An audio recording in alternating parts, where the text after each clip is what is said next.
And there's a Supreme Court decision on this from 2005, well known. I'm not going to read the whole decision, but just the kind of the introduction and then the Supreme Court's conclusion.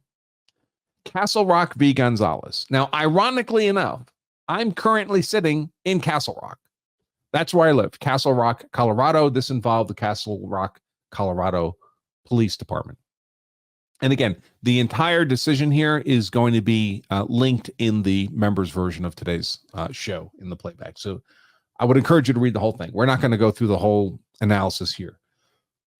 But the facts in this case are even more horrible than what we just saw with Olivia Schwab.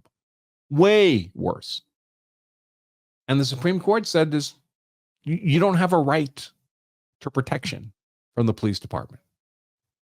And therefore, if they fail to provide you with that protection, you don't have a cause of action against them because they didn't fail you in some duty they owe you.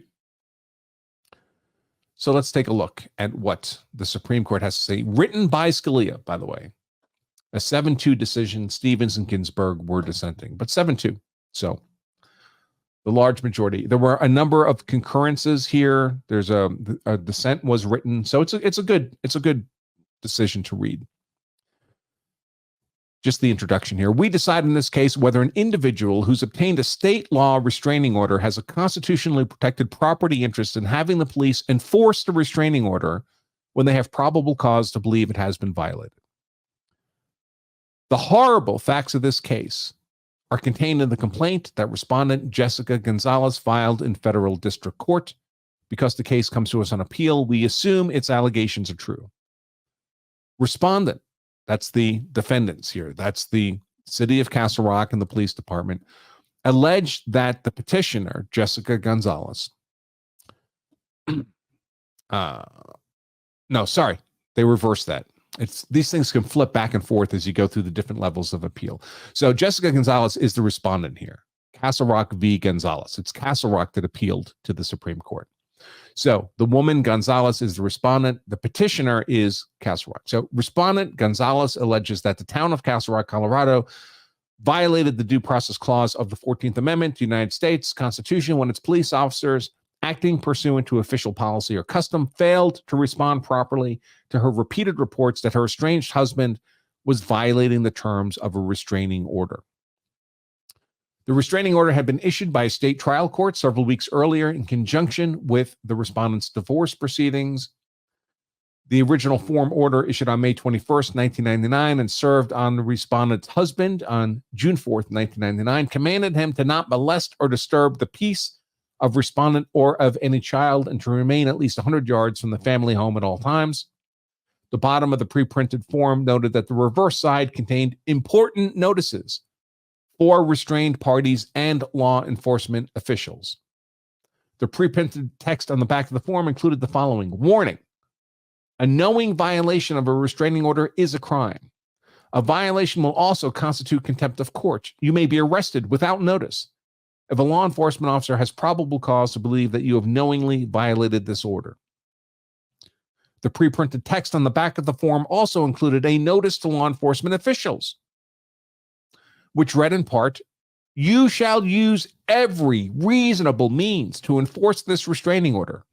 You shall arrest, or if an arrest would be impractical under the circumstances, seek a warrant for the arrest of the restrained person when you have information amounting to probable cause that the restrained person has violated or attempted to violate any provision of this order, and the restrained person has been properly served with a copy of this order or has received actual notice of the existence of this order.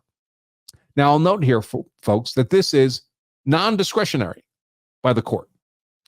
It's not saying you may use every reasonable means to enforce. It says you shall use every reasonable means to enforce. Continuing now with the decision, on June 4th, 1999, the state trial court modified the terms of the restraining order and made it permanent. The modified order gave respondent's husband the right to spend time with his 3 daughters, ages 10, 9, and 7, on alternate weekends for 2 weeks during the summer and upon reasonable notice for a midweek dinner visit arranged by the parties. The modified order also allowed him to visit the home to collect the children for such parenting time. According to the complaint, at about 5 p.m. on Tuesday, June 22nd, respondent's husband took the three daughters while they were playing outside the family home. No advance arrangements had been made for him to see the daughters that evening. When respondent, Jessica Gonzalez, noticed the children were missing, she suspected her husband had taken them. At about 7:30 p.m., she called the Castle Rock Police Department, which dispatched two officers. The complaint continues. When the officers arrived, she showed them a copy of the temporary restraining order and requested that it be enforced and the three children be returned to her immediately. The officer stated that there was nothing they could do about the temporary restraining order and suggested that she call the police department again if the three children did not return home by 10 p.m. At approximately 8:30 p.m., Jessica Gonzalez talked to her husband on a cell phone. He told her he had the three children at an amusement park in Denver. She called the police again and asked them to have someone check for her husband or his vehicle at the amusement park and put out an all-points bulletin for her husband. But the officer with whom she spoke refused to do so, again telling her to wait until 10 p.m. and see if her husband returned the girls. At approximately 10:10 p.m., Jessica Gonzalez called the police and said her children were still missing, but she was now told to wait until midnight. She called at midnight and told the dispatcher her children were still missing. She went to her husband's apartment and, finding nobody there, called the police at 12:10 a.m. She was told to wait for an officer to arrive. When none came, she went to the police station at 12:50 a.m. and submitted an incident report.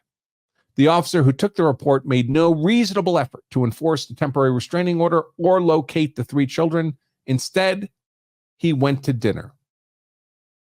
At approximately 3:20 a.m., respondent's husband arrived at the police station and opened fire with a semi-automatic handgun he had purchased earlier that evening. Police shot back, killing him. Inside the cab of his pickup truck, they found the bodies of all three daughters whom he had already murdered. On the basis of the foregoing factual allegations, Jessica Gonzalez brought an action under Section 1983, claiming that the town violated the Due Process Clause because its police department had an official policy or custom of failing to respond properly to complaints of restraining order violations and tolerated the non-enforcement of restraining orders by its police officers. The complaint also alleged the town's actions were taken either willfully, recklessly, or with such gross negligence as to indicate wanton disregard and deliberate indifference to Jessica Gonzalez's civil rights.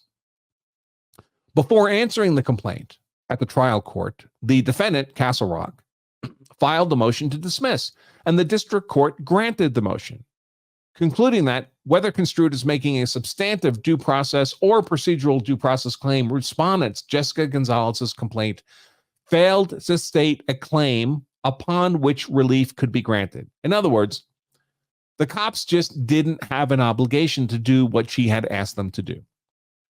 And therefore, they can't be sued for failing to meet an obligation they don't have. A panel of the Court of Appeals affirmed the rejection of the substantive due process claim, but found that the respondent had alleged a procedural due process claim. On rehearing en banc, a divided court reached the same disposition, concluding that respondent had a protected property interest in the enforcement of the terms of her restraining order. So now the Court of Appeals, the trial court said, you don't have a claim here. The Court of Appeals said Jessica Gonzalez appealed that ruling. And the Court of Appeals said, well, no, it looks to us like you do have some kind of claim here. And that's when the city of Castle Rock appealed to the U.S. Supreme Court, and they granted certiorari. And what did the Supreme Court ultimately conclude? Because I'm not going to read through all the legal reasoning here in the interest of time. We conclude that Jessica Gonzalez did not, for purposes of the Due Process Clause, have a property interest in police enforcement of the restraining order against her husband. In other words, the police have no legal duty to protect you or protect your children.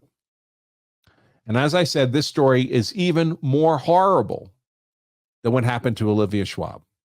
And even under those more horrible facts, the Supreme Court finds that cops just don't have an obligation.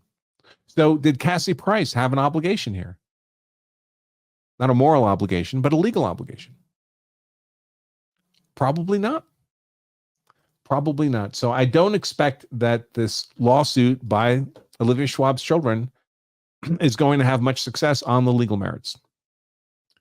It doesn't mean they won't get a settlement from Morris, Illinois. They might get a settlement from the city, but that would be for political and emotional reasons and not likely to be on the legal merits.